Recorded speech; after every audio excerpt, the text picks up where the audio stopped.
Компанијата од Холандија Inofruit ќе инвестира во Македонија преземајќи го пропаднатиот комбинат Агро Лозар од Богданци. Оваа инвестиција во висина од 10 милиони евра ќе отвори нови 130 работни места.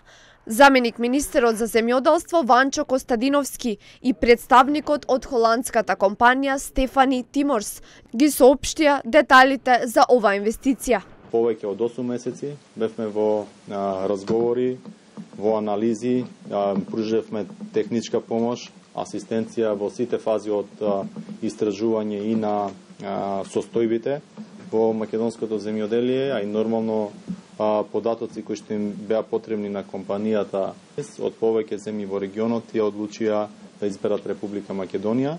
Од компанијата најавуваат дека од наредниот месец ќе подигнат плантажа за најсовремени високоприносни сорти на цреши и трпезно грозје, а ќе изградат и откупно дистрибутивен центар во близина на Дојран. Поради поволната клима за производство и поддршката и соработката со македонската влада, поречиси 2 години истражување на балканскиот пазар за овошје и зеленчук, одлучиле инвестицијата да ја започнат токму во Македонија, велат од менаџерскиот тим на холандската компанија.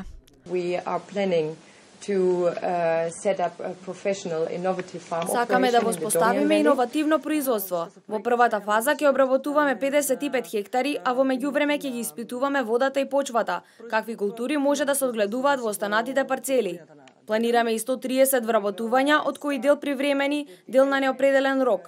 Очекуваме да почнеме со производство што поскоро и се надеваме на одлична соработка со локалните производители.